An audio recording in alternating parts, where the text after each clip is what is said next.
Então, se os judaizantes conseguissem convencer a todos que eles estavam certos, a igreja não existiria mais. Por quê?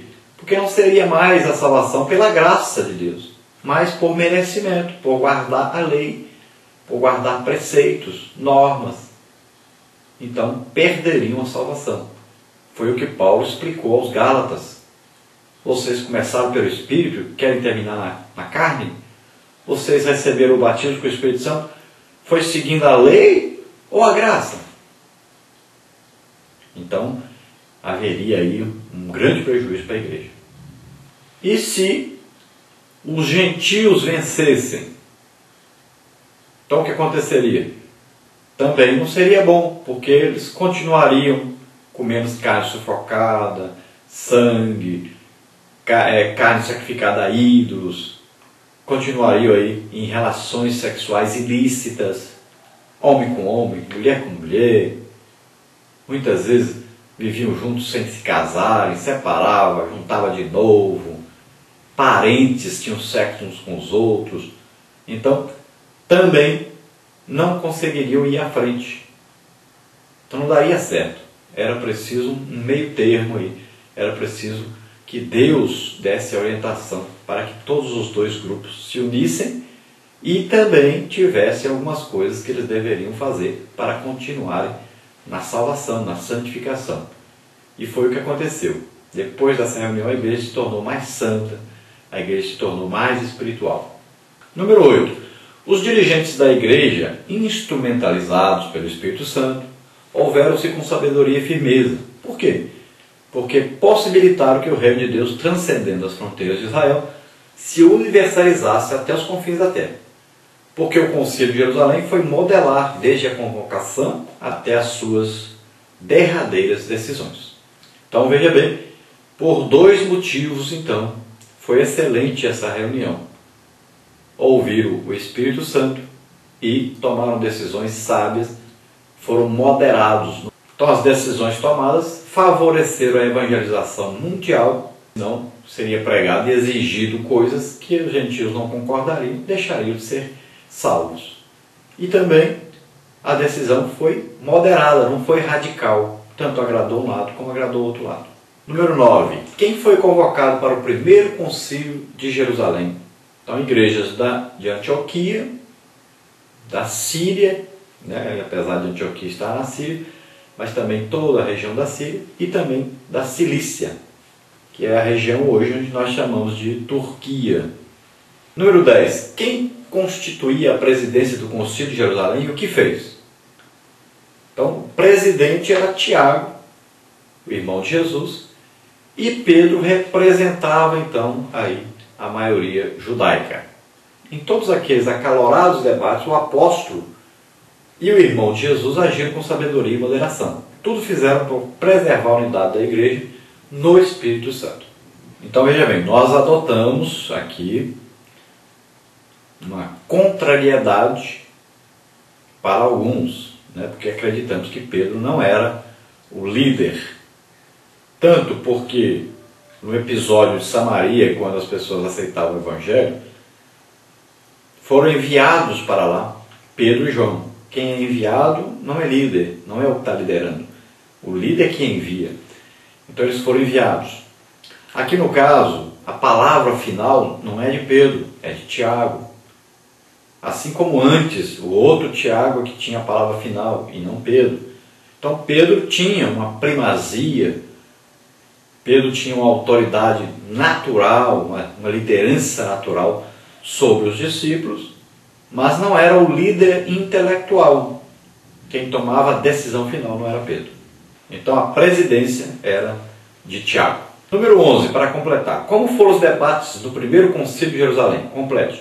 Então as discussões são acaloradas, extremados na defesa do farisaísmo, exigiam os judaizantes. É necessário circuncidá-los e determinar-lhes que observem a lei de Moisés. Em seguida, Pedro levanta-se e põe-se a historiar como os gentios, por seu intermédio, vieram a converter-se a Cristo. Para calar a boca dos adversários, indaga o apóstolo. Agora, pois, por que tentais a Deus, pondo sobre serviço os discípulos um jugo que nem nossos pais puderam suportar, nem nós?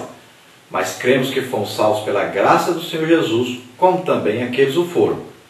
Depois da exposição de Pedro, os também apóstolos Paulo e Barnabé tomaram a palavra. Faz Lucas essa observação. Então toda a multidão silenciou, passando a ouvir a Barnabé e Paulo, que contavam quantos sinais e prodígios Deus fizera por meio deles entre os gentios. Número 12. Qual foi o pronunciamento decisivo de Tiago no primeiro concílio de Jerusalém? Complete. Então, apesar de sua reputação conservadora, sai Tiago, irmão do Senhor, em defesa dos santos gentios e da universalidade da Igreja de Cristo. Pelo que julgo eu, não devemos perturbar aqueles que dentre os gentios se convertem a Deus, mas escrever-lhes que se abstenham das contaminações dos ídolos, bem como das relações sexuais ilícitas, da carne de animais sufocados e do sangue. Parte 3, a Carta de Jerusalém. Encerrados então os debates, decididos após enviar uma encíclica às igrejas de Antioquia, Síria e Cilícia. Por intermédio de quem fazem isto? Pergunta 13. Então, por intermédio de Paulo, Barnabé, Judas e Silas. Número 14. Em resumo, o documento que Paulo, Barnabé, Judas e Silas levam para os irmãos trata de quais temas? Então, da salvação pela graça, da comida sacrificada aos ídolos, da ingestão de sangue e carne sufocada e das relações sexuais ilícitas. Número 15, aí, liga a coluna, primeira coluna, de acordo com a segunda. Então, você veja aí como lhe fazer essa ligação. Aí está a resposta, como é cada uma dessas partes aí.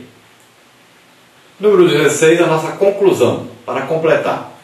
Que o exemplo dos santos apóstolos mova a Igreja de Cristo a livrar-se de toda briga local, a fim de mostrar sua vocação universal e eterna. O mesmo Espírito que dirigiu o Concílio de Jerusalém faça presente no meio do seu povo, inspirando os ministros do Evangelho a tomarem decisões de conformidade com a Bíblia Sagrada. Interessante, o concílio convocado para combater o legalismo judaizante tornou a Igreja de Cristo mais santa e pura. Então, não é o legalismo que vai tornar a igreja mais santa e pura, mas a conversão realmente a Cristo, a entrega total da nossa vida a Cristo. E o Espírito Santo que está em nós vai nos ajudar, nos santificando. A partir do momento que aceitamos Jesus, nos tornamos santos, mas temos que prosseguir com a santificação cada dia em nossas vidas, lutando contra o pecado, nos separando cada dia mais para Deus, para o uso exclusivo de Deus. Glória a Deus. Queremos orar por você. Se você deseja aceitar Jesus como Senhor e Salvador, vamos orar juntos agora. E se você deseja ter uma vida santa, irrepreensível, uma vida consagrada realmente a Deus, faça a oração agora. Entregue-se totalmente a Deus para que você seja usado poderosamente por Deus em sua obra. Então lembre-se das coisas necessárias e importantes que estudamos hoje. Não deixe de seguir isso. É orientação bíblica. Faça isso para que você vá bem. Se você está transgredindo então essas orientações bíblicas, devido a um mau aprendizado, alguém ensinou errado, então se arrependa agora e comece daqui para frente a fazer corretamente. Então lembre-se que a salvação é pela graça de Deus, sem merecimento, não é porque você cumpre alguma lei ou porque você guarda algum dia, nada disso. A salvação é pela graça de Deus, você recebe gratuitamente de Deus, é oferecida, dada por Deus a nós, sem nenhum tipo de merecimento, você não fez nada para merecer. Também você deve evitar então a comida sacrificada aos ídolos. Evite, não participe de festas mundanas e principalmente oferecida a ídolos. Outra coisa, não coma sangue e nem um animal que foi morto sem derramamento do seu sangue, comendo sangue junto com o animal ou comendo sangue puro. Não coma, não faça isso mais. Também você evite e daqui para frente nunca mais faça relação sexual ilícita. Se você não é casado, tem uma companheira, case-se. Não precisa nem pagar mais para se casar. Então, se você está numa situação irregular, não está casado, case-se, faça um esforço, busque se casar. E se você tem alguma relação sexual ilícita, homem com homem, mulher com mulher, ou uma relação sexual sem ser casados, e sem até nem morar junto, então todo tipo de relação sexual ilícita, né, masturbação, ou sexo anal, sexo oral, então tudo que não é natural, não é normal, então você está fazendo uma coisa que é errado, que está contra a palavra de Deus, você não se sente bem, tem uma acusação. Se você tem aí um ato sexual com a esposa e um dos dois acha que aquilo está errado, pare com isso. É o Espírito Santo dizendo. Então, se um não está se sentindo bem com isso, é porque alguma coisa errada está.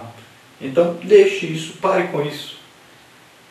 Satisfaça-se, peça a Deus para se satisfazer fazendo aquilo que agrada a Deus. O amor afasta todo esse mal, todo o pecado. Arrependa-se agora, então, peça perdão a Deus e siga para frente fazendo a obra de Deus. Vamos orar juntos agora. Pai, em nome de Jesus, recebe por filhos aqueles que chegam a Ti agora, escreve os seus nomes no livro da vida, faze maravilhas nessas vidas. Aqueles que se arrependem de haver pecado contra Ti, Senhor, recebe-os agora e perdoa-os, em nome de Jesus te pedimos. Esforça-te por agradar a Deus, por viver uma santa vida, irrepreensível na presença de Deus.